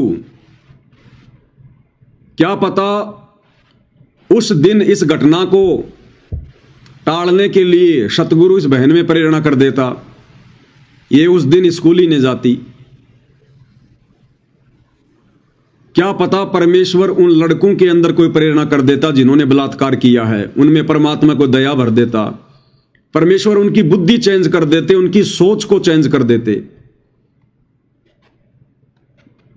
क्या पता जिस समय यह घटना घटित होनी थी उस समय मनीषा का कोई रिश्तेदार कोई गाड़ी लेके आ रहा होता, परमात्मा भेज देता और बोलते चलो भाई अच्छा हुआ तुम रास्ते में मिल गई, चलो अपने घर पर। परमात्मा 100 कारण बना देता, 100 कारण। लेकिन ये देवी देवताओं की आदि अधूरी भक्ति से, इन गांव गांव नगर नगर में बैठे इन नकली बाबाओं की संगति से, इनकी शरण से, इनकी भक्ति से कोई लाभ किसी प्रकार का नहीं हो सकता। कोई भी हमारे पूर्व जन्मों का संस्कार नहीं कट सकता। जैसा भाग्य में लिखा है वो भोगना ही पड़ेगा। और जब हम सतगुरु की शरण में आ जाते हैं, फिर परमात्मा कहते हैं, फिर परमेश्वर की वाणी है कि माशा घटे ना तिल बदे, विधाता लिखे जो लेख। विधाता यानी सतगुरु की शरण में जो व्यक्ति नहीं होता है और जब उसको मनुष्य शरीर प्राप्त होता है तो उसका एक भाग्य बना के धर्मराज के द्वारा भेजा जाता है। जैसे हम कहते हैं ना कि भाई मेरी किस्मत में क्या लिखा है, मां के पेट में मेरी किस्मत लिखी गई, उसको कहते हैं भाग्य। तो वो लिखा जा चुका होता है, इसके साथ क्या होगा क्या नहीं होगा, क्या अच्छा होगा क्या बुरा होगा, वो सबकी किस्मत में लिखा होता है। तो कहते जब तक हमारे को पूर्ण सतगुरु नहीं मिलता, उसकी शास्त्र अनुकूल साधना नहीं मिलती है, उस समय तक वही हमारे साथ में होगा जो हमारे भाग्य में लिखा हुआ है। उसमें माशा घटे यानी जरा सा भी उसमें रति भर भी घट नहीं सकता। माशा घटे ना तिल बदे, तिल यानी तिल का दाना जो आता है, तिल जिसका तेल निकाला जाता है, तिल कहते हैं इतना भी संस्कार आपका ना घट सकता ना बढ़ाया जा सकता। चाहे आप कितनी देवी देवताओं की पूजा कर लो, कितने मंदिर में जाओ, कितने कावड़ लेके आओ, जब तक आप सच्चे सतगुरु की शरण में नहीं आओगे, आपके भाग्य में जो लिखा है उसमें मासा घटे ना तिल बदे, विधाता लिखे जो लेख। लेकिन साचा सतगुरु मेट कर ऊपर मारे मेख। लेकिन जब हम सच्चे सतगुरु की शरण में आ जाते हैं तो सतगुरु हमारे भाग्य में लिखे हुए उन कुकर्मों को काट देता है, मिटा देता है, और सतगुरु अपनी तरफ से शुभ कर्म उसमें लिख देता है, जोड़ देता है और ऊपर मेख मार देता है, ठप्पा लगा देता, अपनी मोहर लगा देता है। तो भाई और बहनों, जब तक ये समाज सतगुरु रामपाल जी परमेश्वर जी के सत्संग नहीं सुनेगा, उनके प्रवचन नहीं सुनेगा, उनकी संगति नहीं करेगा और शास्त्रों के अनुसार सत भक्ति नहीं करेगा, तब तक भाई ये इसी प्रकार से दुखी रहेगा, मरता रहेगा। ये कुक्रम, ये घटनाएं इसी प्रकार से तेजी से घटेंगी, तेजी से। पुलिस प्रशासन कुछ नहीं कर सकता। अरे सरकार या प्रशासन किसी का भाग्य चेंज नहीं कर सकते, किसी के कर्मों में फेरबदल नहीं कर सकते। जब श्री रामचंद्र जी अर्थात श्री विष्णु जी अपने खुद के उन कर्मों में फेरबदल नहीं कर सके, त्रेता में बाली मारा धोखे से, द्वापर में धोखे से पैर में जहरीला तीर खाना पड़ा। जब भाग्य में लिखे हुए संस्कार को, घटनाओं को हमारे भगवान नहीं काट सकते तो पुलिस प्रशासन कैसे काट देगा, सरकार कैसे काट देंगी? ये तो संत काटेगा, पूर्ण संत, पूर्ण परमात्मा, सतगुरु। और सतगुरु से यदि हम लोग पीठ मोड़ के बैठे रहेंगे तो भाई इसी प्रकार से दुखी रहेंगे, इसी प्रकार से। इसलिए सभी भाई बहनों से निवेदन है, प्रार्थना है, अगर आने वाले युग परिवर्तन के समय में जो कि शुरू हो चुका है, 2028 लास्ट है, ये 4 साल पूरे विश्व के बहुत भयंकर तरीके से गुजरेंगे। अब शांति नाम की आगे कोई चीज नहीं होगी। अगर उस युग परिवर्तन के दौरान यदि भाई और बहनों अपनी और अपने परिवार की सुरक्षा चाहते हैं तो सतगुरु रामपाल जी परमेश्वर जी के प्रवचन सुनना शुरू कर दो। परमेश्वर फिर कुछ भी करेगा, ऐसी घटनाओं को अंजाम नहीं होने देगा। जैसे 12 अगस्त 2025 को मुझ पवन दास की हिसार कोर्ट में पेशी थी, वीडियो अभी आपने देखा, एक बार फिर से आपको दिखाते हैं। ये 12 अगस्त 2025 की घटना है। मुझ पवन दास पर काल प्रेरित सतलोक आश्रम मैनेजमेंट हरियाणा वालों ने परमेश्वर रामपाल जी को मानुष समझकर एक झूठा मुकदमा लगवाया हुआ है। मैं पवन दास और जयपुर से 2 भाई ये जो आ रहे हैं वीडियो में, मुकेश दास और मनोज दास, हम हिसार की तारीख पर गए हुए थे और सतलोक आश्रम वालों ने मुझे मारने की, मेरा मर्डर करने की उस दिन पूरी प्लानिंग कर रखी थी। ये लोग देखो हो गए इकट्ठा, लेकिन परमेश्वर ने मुझे बचाया। अभी एक जो गाड़ी जाएगी इधर से, ये गई ये वाली गाड़ी, परमेश्वर ने 100 छल छिद्र किया मुझे बचाने के लिए। इन गुंडों से, इन दरिंदों से, इन बदमाशों से, जो भगत के वेश में भेड़िए बनकर घूम रहे हैं, ये सतलोक आश्रम वाले, इन दरिंदों से परमेश्वर ने मुझे बचाया। 100 छल छिद्र किया परमात्मा ने, क्योंकि उनके आशीर्वाद से मैं उनकी मर्यादित भक्ति पर लगा हुआ हूं। मैं पवन दास अपने पूज्य गुरुदेव भगवान के प्रति पतिव्रता उस पद पर रहते हुए पूर्णतया समर्पित हूं। मेरे शौपन में भी कोई अन्य देवी देवता आन उपासना नहीं है। मैं शौपन में भी उनकी मर्यादा तोड़ने का विचार नहीं करता, जहां तक मेरी पार बसाती है। तो परमेश्वर ने उस दिन अपने आत्मा के लिए 100 छल छिद्र किया। ये तो मारने के लिए जमा हो रहे थे सारे के सारे गुंडे, गाड़ियां लेकर आए थे, उनमें हथियार लेके आए थे। इनकी तो ये प्लानिंग थी कि आज इसका समाप्त करना, आज इसको।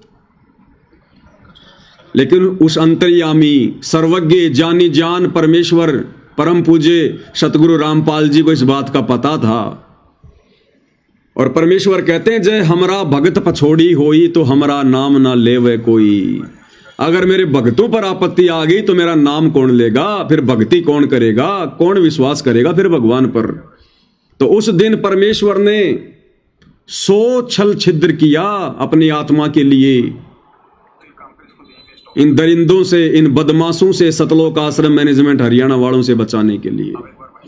परमेश्वर ने उस पुलिस वाले को भेज दिया और गाड़ी में बैठा के मुझे ले गया। ऐसे परमेश्वर ने दास की रक्षा की। और इन भाइयों का कोई कर्म था और भक्ति में कोई कमी थी, क्योंकि परमात्मा कोई मार पिटाई करके थोड़ा ना कोई ये कर्म कटवाते हैं। परमात्मा तो भक्ति देकर हमारे जो कर्म हैं उनको कटवाने के लिए आए हैं। लेकिन जब तक हमारी भक्ति उस लेवल की नहीं होती, हमारा विश्वास उस स्तर पर नहीं होता है, और यदि ऐसा कोई हमारे उस भाग्य में संस्कार है तो परमात्मा उसको हल्के में टाल देता है। तो इसी प्रकार ये जो 2 भाई मेरे साथ में गए थे, जिनकी वहां पर उन गुंडों ने, सतलोक आश्रम वालों ने मार पिटाई की उनके साथ में, परमेश्वर ने सूली की सजा कांटे में टाल दी। सूली की सजा कांटे में, अन्यथा वो तो जानवरों की तरह अंधे होके लात घूसे बरसा रहे थे और ना जाने कहां क्या चोट लग जाए, उसी समय आदमी ढेर हो जाए।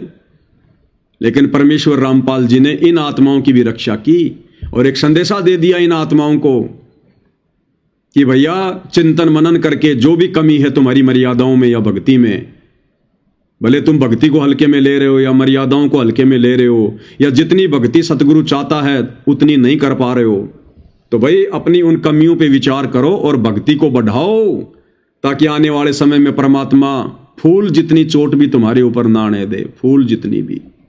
क्योंकि समर्थ जो चाहे सो कर सकता है और धरती पर वर्तमान में प्रकट है, लेकिन कर्म उसी के काटेगा जो उसकी मर्यादाओं में रहकर भक्ति करेगा। तो इस मनीषा बहन की भी यदि ये सतगुरु रामपाल जी परमेश्वर जी की शरण में होती, भक्ति कर रही होती, मर्यादा में होती, तो परमेश्वर 100 छल छिद्र करता, इस बहन की जान बचाता। इसलिए भगवान की भक्ति की जाती है, इसलिए परमात्मा के लिए आत्मा युगों युगों से तड़प रही है। इसलिए हमारे साधु संत महात्मा त्रेता में, द्वापर में घर बार छोड़ के जंगलों में जाकर, गुफाओं में जाकर परमात्मा प्राप्ति के लिए अपना शरीर तक नष्ट कर दिया करते थे, क्योंकि उन्हें पता था कि भगवान एक ऐसी वस्तु है, परमात्मा एक ऐसी वस्तु है, अगर वो प्राप्त हो जाए तो फिर हमारे ऊपर दुख नहीं आएंगे, फिर परेशानियां नहीं आएंगी। लेकिन भाई और बहनों, वर्तमान में पूरा का पूरा विश्व काल प्रेरणा से, भक्ति और भगवान की परिभाषा से सैकड़ों कोस दूर बैठा है, और काल ने जगह जगह अपने साधु संत महात्मा आचार्य शंकराचार्य भेजकर आत्माओं को भक्ति और भगवान के नाम पर भ्रमित कर रखा है, उल्टी साधनाओं पर लगा रखा है, शास्त्र विरुद्ध साधनाओं पर लगा रखा है। इसलिए वर्तमान में समाज को विचार करना चाहिए, चिंतन मनन करना चाहिए। सोशल मीडिया का जमाना है, विज्ञान का जमाना है, टेक्नोलॉजी दी है भगवान ने, विचार करो भाई, ये बकवाद करने के लिए नहीं दी परमात्मा ने। सारा दिन मोबाइल में शॉर्ट वीडियो, रील वगैरह, अश्लील वीडियो, फोटो, दुनिया भर की फिल्में, गाने जो तुम सुनते रहते हो, इससे हमारे ये कर्म बिगड़ रहे हैं। हमारे कर्म नहीं बन रहे, हमारे कर्म बिगड़ रहे हैं। और जितने ज्यादा हमारे ये कर्म बिगड़ेंगे, उतनी ज्यादा घटनाएं आने वाले दिनों में हमारे साथ घटित होंगी। और ये बिगड़े हुए कर्म युगों युगों के या वर्तमान के ये साधु संत महात्मा जो बैठे हैं लाल पीले कपड़े पहन के, मीठे मीठे प्रवचन देने वाले, इनके पास में वो साधना नहीं है, वो जड़ी बूटी नहीं है जो इन कर्मों को काट सके। इसलिए भाई, ये समय युग परिवर्तन का है, 2028 लास्ट है, और आने वाले 4 वर्षों में जो घटनाएं घटित होंगी देश दुनिया में, हम उनकी कल्पना भी नहीं कर सकते। कल्पना भी,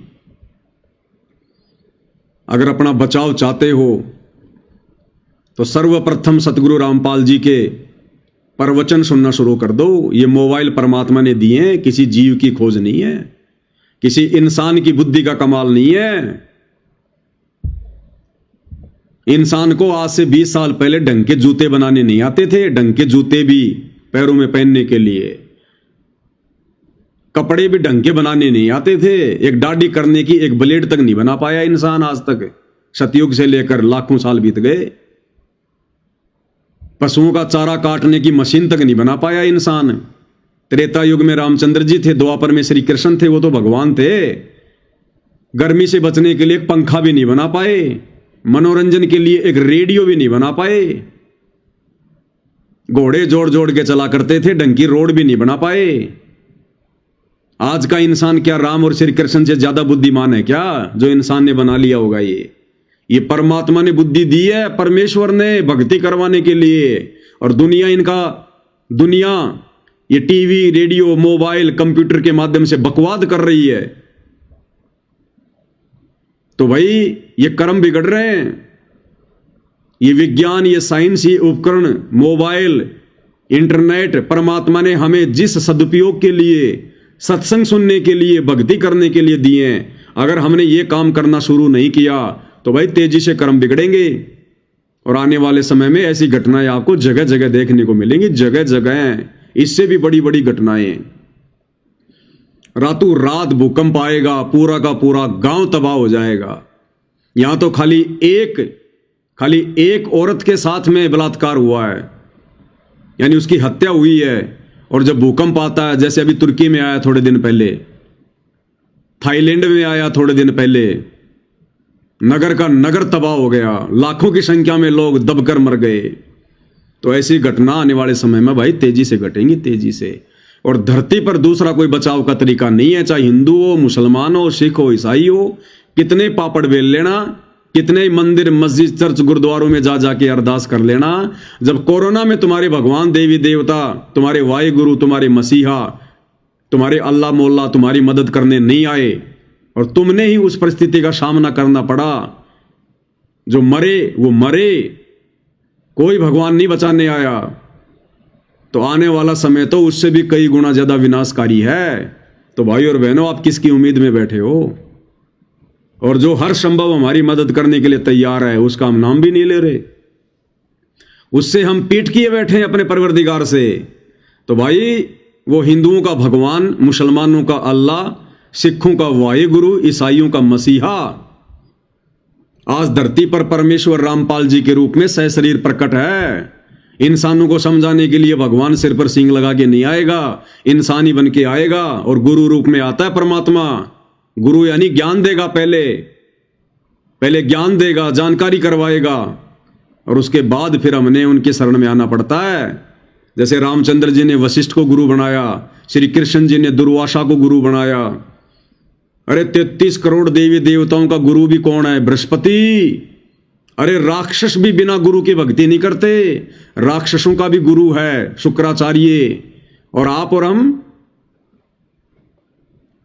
दो चार ये पुस्तकें पढ़ के छोटी मोटी कोई नौकरी लग गया, खुद को ही गुरु समझने लग गया, खुद ही भगवान बन बैठा। 2 टाइम की रोटी टाइम पे मिलने लग गई, खुद ही हम भगवान बन गए, भगवान की जरूरत ही नहीं रही। और जब ऐसी घटनाएं घटित होती हैं, उस समय कहां जाती है तुम्हारी शिक्षा? उस समय कहां जाता है तुम्हारा दिमाग? अरे आपने बहुत पढ़ाई पढ़ ली, आप जो मतलब कि जज बन के बैठ गए, आप जज की पत्नी है, आप भी जज हैं, और आपने अपने बच्चे को स्कूल के लिए तैयार कर दिया कि पहले बच्चे को तैयार कर दूंगी, साथ में उसका टिफिन बांध दिया और बच्चे को आपने स्कूल में बैठा दिया, आपने स्कूल की बस में बैठा दिया और आप चली गई अपने जज की उस कुर्सी पर बैठने के लिए, लोगों का न्याय करने के लिए। बच्चे को आपने स्कूल भेज दिया। अब रास्ते में यदि उस बस का एक्सीडेंट होना है, आप भले दुनिया का न्याय करते हैं, जज हैं, आप अपने बच्चे का न्याय नहीं कर सकते, आप नहीं बचा सकते उस घटना से अपने बच्चे को। कहते हैं ना कि मौत और जीवन जज के हाथ में होता है, कुछ नहीं होता है। जब उस जज का एक्सीडेंट होता है, तब क्यों नहीं अपना जीवन बचा पाता? तो जहां पर माता पिता भी कुछ नहीं कर सकते, जहां पर राजा भी कुछ नहीं कर सकता, वहां पर परमात्मा का काम होता है, परमात्मा का। इसलिए भगवान की आवश्यकता होती है, इसलिए दुनिया भगवान के लिए दौड़ रही है। लेकिन काल ने जगह जगह ये नकली साधु संत महात्मा बैठा दिए, उल्टा ज्ञान प्रचार करने वाले। सच्चे संत तक तो ये पहुंचने नहीं देते। और भाई, ये बड़े भाग्य से मिलता है ये परम संत, पूर्ण संत, ये परमात्मा, इनकी भक्ति, परमेश्वर रामपाल जी की शत भक्ति, बड़े भाग्य से। सकल पदार्थ है जग माही, और भाग बिना नर पावत नाही। तो अगर ये बहन मनीषा परमेश्वर रामपाल जी की शरण में होती, आज इसका बाल भी बाका नहीं होता, बाल भी बाका। इसलिए भाई बहनों से प्रार्थना है, भक्ति पे लग जाओ, नहीं तो ये दुर्गति सबके दरवाजे पर तैयार खड़ी है, तैयार। किसी से उम्मीद मत करना फिर, जैसे तुम्हारे कर्म है जन्म जन्मांतरों के। तुम्हें तो अपना वर्तमान दिखाई दे रहा है कि वर्तमान में तो भाई मैं ना बीड़ी पीता, ना दारू पीता, मैंने ऐसा कोई काम भी नहीं किया, ना मैं किसी का दिल दुखाता, नेक नीति ईमानदारी से अपना धंधा कर रहा हूं, मेरे साथ में क्यों गलत होगा? अरे वो तीनों सेनाओं का अध्यक्ष विपिन रावत, वो कौन सी चोरी करता था? उसने किसका बलात्कार किया था? वो कौन सा मर्डर करता था? उसने क्या झूठ बोला था? वो भी तो भक्ति करता था, मंदिर में जाता था, नेक नीति ईमानदारी से अपनी कमाई पे अपना परिवार पाल रहा था। फिर हेलीकॉप्टर में आंध्र प्रदेश के जंगलों में ऐसी जगह पर दुर्घटना क्यों हुई? पानी पानी करता हुआ मर गया, उसको पानी भी नसीब नहीं हुआ। हम केवल अपने वर्तमान के इन कर्मों को देख रहे हैं। हमारे तो अनंत करोड़ जन्म हो चुके हैं मनुष्य के, और ना जाने कौन कौन से जन्मों में हमने क्या क्या, हमने ये कुकर्म किए हैं। कभी हमने बलात्कार किए हैं, कभी चोरियां की हैं, कभी हम डकैत भी रहे हैं, हमने लोगों को दिन दहाड़े मारा है, लूटा है। राजनेता बनकर हमने अपनी कुर्सी के लिए ना जाने कितने लोग आपस में लड़ा दिए, झगड़ा दिए, हिंदू मुसलमान हमने करवा दिया आज से पहले। तो ये अनंत जन्मों के कुकर्म है भाई और बहनों। अब समय आ गया इनको भोगने का। अब ये युग परिवर्तन का दौर चल रहा है। अब सतगुरु रामपाल जी परमेश्वर जी की शरण में आए बिना ये कर्म नहीं कर सकते, चाहे कोई कितना शाना बन ले।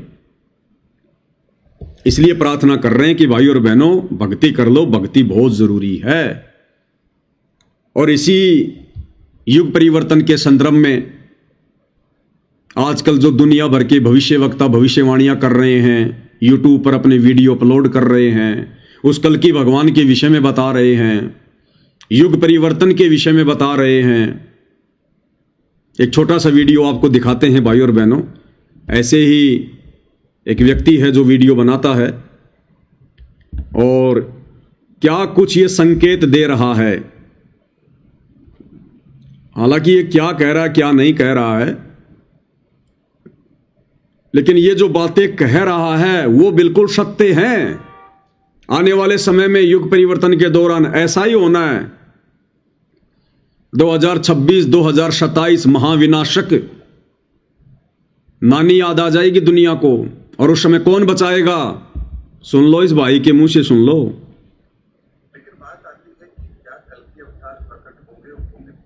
क्योंकि पूरी दुनिया उस कल की भगवान के पीछे भाग रही है ना। कल की भगवान, कल की भगवान, उस कल की भगवान के अलावा दुनिया को कोई बचा नहीं सकता है। तो भाई ये भविष्यवक्ता क्या जानकारियां दे रहे हैं, क्या बता रहे हैं, हम लोगों ने विचार करना चाहिए। वो कल की भगवान जिसके विषय में ये भविष्यवक्ता बता रहे हैं, वो कल की भगवान और कोई नहीं, स्वयं परमेश्वर रामपाल जी हैं। बहुत सारे भाई बहन कह देते हैं कि ये पवनदास अपने गुरुजी को विष्णु जी का 10वां अवतार बता रहा है, कल की बता रहा है। अरे वो कल की नहीं है, असल में उसका नाम है निकलंक। निकलंक जो राजा हरिश्चंद्र जी की आत्मा होगी, उड़ीसा के संभल नगरी में आएगा। वो तो बहुत लास्ट में आएगा। कलयुग 4,32,000 वर्ष का है, 4,32,000 वर्ष का। अभी तो खाली 5,500 वर्ष बीते, वो तो 2-3 लाख वर्ष बाद आएगा। अभी वो राजा हरिश्चंद्र की आत्मा पूज्य गुरुदेव जी ने बताई, वो स्वर्ग में बैठा है, अभी तो आनंद ले रहा है। वो तो लाखों साल बाद आएगा निकलंक रूप में, विष्णु का 10वां अवतार बनकर। अभी तो कलयुग ढंग से शुरू भी नहीं हुआ है। तो वर्तमान में जिस कल्कि की चर्चा हो रही है, तो दुनिया वाले पागल हैं क्या जो विष्णु के उस कल्कि अवतार की बातें कर रहे हैं? क्या उनको नहीं पता? लेकिन वर्तमान में जो कल्कि आएगा वो है इस कलयुग का भगवान, वो परम शक्ति, वो है परमेश्वर रामपाल जी, जो आ चुके हैं, प्रकट हो चुके हैं 8 सितंबर 1951 के दिन संकट मोचन बनकर। ये देवी देवता संकट मोचन नहीं है, हनुमान जी संकट मोचन नहीं है। असली संकट मोचन, संकटों का नाश करने वाला, विनाश करने वाला वो कबीर परमात्मा है, जो वर्तमान में सतगुरु रामपाल जी के रूप में धरती पर प्रकट हैं। इनकी शरण में आने से हमारे संकटों का मोचन होगा। तो ये है वो रियल कल्कि, यानी इस कलयुग में अवतार, इस कलयुग का भगवान, ना कि विष्णु का अवतार। वो तो लास्ट में आएगा। तो क्या कुछ कह रहा है ये भाई, विचार कर लेना। 2 मिनट का वीडियो है और सब कुछ ऐसे घटित होना है, सब कुछ ऐसे ही घटित होना है जैसे ये भाई बता रहा है। और बचाव का तरीका केवल सतगुरु रामपाल जी हैं, उनकी भक्ति, उनकी शरण है, दूसरा धरती पर नहीं है। तो कब होंगे, हमारे सामने कब आएंगे? तो ग्रहों की स्थिति के आधार पर मैं आपको एक बात जरूर बता देता हूं कि 2027 तक या 2027 के बाद में, अगर हम ब्रॉड वे में सोचे तो 2027 के बाद की ही बात लेते हैं कि 2027 के बाद में इस दुनिया को इस बात का पता तो चल चुका होगा कि आखिर वो अवतारी पुरुष है कौन। क्योंकि 2027 तक इस संसार को इस महाविनाश से जो नुकसान होना होगा वो हो चुका होगा। दुनिया अपने नुकसान को देख चुकी होगी, जनसंख्या में जो कमी आनी होगी वो आ चुकी होगी, महायुद्ध जो होना होगा वो हो चुका होगा, मानवता को जो नुकसान होना है वो हो चुका होगा, और ये धरती अब उस नुकसान की भरपाई के लिए अपने आप को तैयार कर रही होगी। ये दृश्य होगा 2027 का। और उस समय पर जो भी इस दुनिया को राह दिखाएगा, मेरे ज्योतिषीय आकलन से और शास्त्र ग्रंथों में वर्णित उन रहस्यों को यदि हम समझना चाहें तो 2027 के बाद में जो इस दुनिया को राह दिखाएगा वही कल्कि अवतार है। क्योंकि उसके पश्चात ये दुनिया एक नई विचारधारा को फॉलो करेगी। वो विचारधारा कैसी होगी, उसके बाद दुनिया कैसे चलेगी, लोकतंत्र होगा या कुछ और होगा, ये समय बताएगा। लेकिन 2027 तक ये दुनिया अपनी त्रासदी को देख चुकी होगी और कल के अवतार के संदर्भ में जो भ्रम है वो भी दुनिया के दूर हो चुके होंगे। और 2027 के बाद दुनिया ये समझ चुकी होगी कि वर्तमान में कल के अवतार कौन है और उन्होंने इस संसार को आगे बढ़ाने के लिए, मानवता की रक्षा के लिए जो करना है वो क्या करने वाले हैं, किस तरह से करने वाले हैं, ताकि संसार का आने वाला समय सही रहे, मानवता सुरक्षित रहे और ये दुनिया प्रगति के रास्ते पर चलती रहे। ये सब कुछ होगा लेकिन 2027 के बाद होगा। इसीलिए कल के अवतार के संदर्भ में जो लोगों के भ्रम है, मैंने उस भ्रम को दूर करने की कोशिश की है, क्योंकि शास्त्रों में कहीं भी कोई बात लिखी गई है तो उसके पीछे एक बहुत बड़ा गूढ़ रहस्य होता है। और यदि हम शब्द का अर्थ निकालेंगे तो कई बार अर्थ का अनर्थ होता है, लेकिन शब्द के मर्म को अगर समझेंगे तो उसके सही रहस्य तक हम जरूर पहुंच पाएंगे। तो भाई और बहनों, 2026 और 2027 ये दुनिया के लिए सबसे बड़े विनाशकारी वर्ष हैं। जो भी कुछ होना होगा वो इन 2 वर्षों में हो लेगा और उसके बाद जो इस दुनिया को एक नई राह दिखाएगा, नया रास्ता दिखाएगा, वही होगा कल की भगवान। और वो रास्ता दिखाने वाला कोई और नहीं होगा। वो रास्ता तो सन 1994 से परमेश्वर रामपाल जी दिखा रहे हैं, लेकिन अभी दुनिया का भाग फूटा पड़ा है, दुनिया की किस्मत फूटी पड़ी है। शकल पदार्थ है जगमाही, भाग बिना नर पावत नाही। इसलिए उस परम संत को दुनिया पहचान नहीं रही है। उनके विषय में उल्टा बोलकर, झूठा बोलकर, गंदा गंदा बोलकर और ज्यादा दुखी होने के लिए अपने कर्म बिगाड़ रही है। तो 2027 के बाद जो दुनिया को राह दिखाएगा वही होगा कल की भगवान। और वो एकमात्र राह दिखाने वाला महापुरुष परमेश्वर रामपाल जी हैं, इसके अलावा कोई नहीं है। और जो समय रहते हैं उनकी शरण में आ जाएंगे, उनके प्रवचन आज से ही सुनना शुरू कर देंगे यूट्यूब पर जेब से मोबाइल निकाल कर। और अगर उनकी शरण में आ जाएंगे, उनकी भक्ति पर लग जाएंगे, तो तुम्हारे भाग्य में अगर मृत्यु भी है तो परमेश्वर उसको बादलों की तरह दूर हटा देंगे। तुम्हारे ऊपर फूल जितनी चोट भी नहीं आने देंगे, फूल जितनी चोट भी। ये परमात्मा है, सारी सृष्टि का मालिक है, लेकिन कार्य करेगा भाई और बहनों अपने भक्ति विधान के अनुसार। किसी के रोने धोने से, चिल्लाने से नहीं। ये भावुकता में भावुक नहीं होता। ये भगवान जोश में होश नहीं खोता हम इंसानों की तरह। ये अपने विधान का पक्का है, अपने नियमों का पक्का है। तो 2028 लास्ट युग परिवर्तन का समय ज्ञान गंगा पुस्तक में पूज्य गुरुदेव भगवान ने साफ साफ लिखा हुआ है। नास्त्रदमस की भविष्यवाणी में पढ़ लेना, अगर नहीं पढ़ा तो। अगर भक्तों की भी आंखें बंद हों तो खोल लेना भाई, नास्त्रदमस की भविष्यवाणी में पढ़ लेना। सन 1905 से लेकर 2028 गुरुदेव ने महापरिवर्तन का समय लिखा हुआ है। और आ गया वो समय, अब मुट्ठी भर भी समय नहीं है। मुट्ठी भर यानी मुट्ठी में 5 उंगलियां होती हैं, 5 साल भी नहीं है पूरी। ये 2025 आधी से ज़्यादा चली गई है। 26 और 27, 28 में तो फिर परमात्मा का सतयुग का सवेरा होगा, सतयुग का सवेरा। यानी जितनी आत्माएं उस युग परिवर्तन के दौरान सुरक्षित रह पाएंगी, जो बच पाएंगी, उन आत्माओं को फिर परमात्मा शत भक्ति देने के लिए सतयुग में प्रवेश करवाएगा। फिर दोबारा से समाज का नवीनीकरण होगा, दोबारा से समाज का सुधार होगा।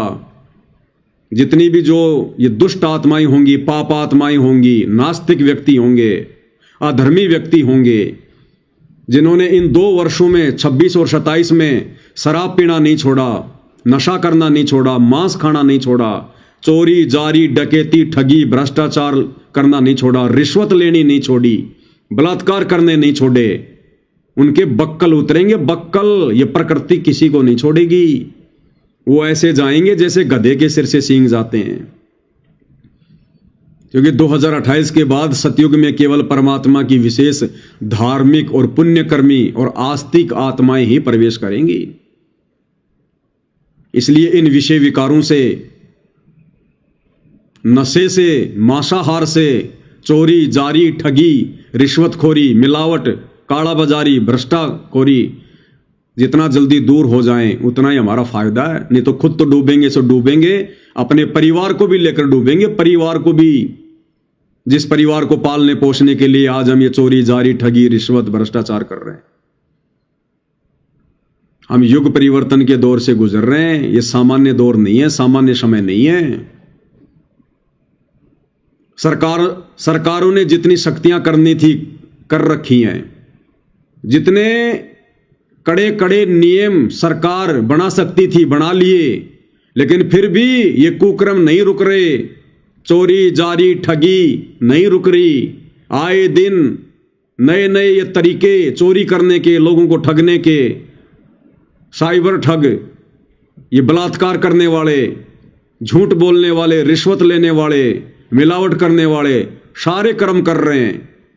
तो ये सरकारों की बस की बात नहीं रहेगी। सरकारें खुद फेल हो जाएंगी आने वाले 2-3 वर्षों में। सरकारें खुद फेल हो जाएंगी, अपने हाथ खड़े कर लेंगे। ये लोकतंत्र समाप्त हो जाएगा। वापस वही समय आएगा जैसे राजा राज्य किया करता था। ये सारी की सारी शासन की बागडोर, पूरे विश्व की बागडोर परमेश्वर रामपाल जी के हाथों में आएगी। परमेश्वर रामपाल जी के हाथों में। अगर राजनेताओं ने समाज का सुधार करना होता, यदि राजनीति से सुधार होना होता, तो आज ऐसी स्थितियां नहीं होती, समाज इतना नहीं बिगड़ता। हिंदुस्तान से ज्यादा साधु संत महात्मा दुनिया में कहीं नहीं है। अगर इन साधु संत महात्माओं के, इनके प्रवचनों से, इनके द्वारा ये बताई जा रही साधना, ये मंत्रों से अगर लोगों का भला होना होता, समाज ने सुधरना होता, तो सुधर लेता। आज हमारे भारत देश में चेले कम और बाबा ज्यादा है, लेकिन फिर भी कोई असर नहीं। तो अब आगे जो भी कुछ होगा, जो भी कुछ करेंगे, ये कल की भगवान परमेश्वर रामपाल जी करेंगे। इसलिए भाई और बहनों, अपना बचाव चाहते हो, सुधार चाहते हो, सतयुग में प्रवेश करना चाहते हो, तो परमेश्वर रामपाल जी के अति शीघ्र यूट्यूब पर प्रवचन सत्संग सुनना शुरू कर दो। नहीं तो भाई बक्कल उतरेंगे, बक्कल। ये काल और ये दुर्गा, ये किसी को नहीं छोड़ेंगे आने वाले समय में, किसी को नहीं छोड़ेंगे। तो भाई और बहनों, हमारी तो विनती है, केवल प्रार्थना है, केवल समाज को सत संदेशा ही दे सकते हैं। मानना या ना मानना ये भाई अपने अपने भाग्य पर निर्भर करेगा, अपनी अपनी किस्मत पर निर्भर करेगा, क्योंकि ये पूर्ण ब्रह्म परमेश्वर रामपाल जी की सत भक्ति करना हर किसी के भाग्य में नहीं होता। भाई और बहनों, कोई शुभ कर्मी, कोई पुण्य कर्मी, विशेष आत्मा होंगी जो इस परमेश्वर के प्रवचन सुनेंगी। अन्यथा इस काल की आग में इसी प्रकार से दुनिया जलती रहेगी जैसे वर्तमान में जल रही है। सुबह घर से निकल गए राजा बाबू बन के, शाम को घर वापस लौटेंगे नहीं लौटेंगे कोई भरोसा नहीं है। फिर भी आदमी की सुरती 7वें आसमान पर है, पता नहीं क्या क्या वो प्लानिंग करके बैठा है। अगले साल ये होगा, वो होगा, इतना मुनाफा होगा, 25 लाख रुपए हो जाएंगे, 10 लाख रुपए बैंक से लोन लूंगा, बड़ा मकान बनाऊंगा, ये बिजनेस शुरू कर दूंगा, हाईवे पे जमीन बहुत महंगी है वो बेचकर एक ढाबा खोलूंगा, होटल खोलूंगा। ये सोचते सोचते जा रहा है, पीछे से ट्रक वाला टक्कर मार दी, वहीं भाई की चटनी बन गई। तो किस चीज पे फूल रहा है इंसान? किस चीज की प्लानिंग है? किस चीज का घमंड है? ये मिट्टी का पुतला, आग में ये जल जाए, बीमारी से ये मर जाए, पानी में ये गल जाए, एक्सीडेंट में ये मर जाए, हार्ट अटैक में ये मर जाए, एक सेकंड का भरोसा नहीं है। घर में बैठे बैठे प्लानिंग कर रहे हैं, ये करूंगा वो करूंगा, ऊपर से पंखा टूट के गिर गया, खोपड़ी में पड़ गया, वहीं भाई फेल हो गया। काहे की प्लानिंग कर रहे हैं भाई? अरे अगर प्लानिंग ही करनी है तो अपने आत्म कल्याण की करो, भक्ति की करो।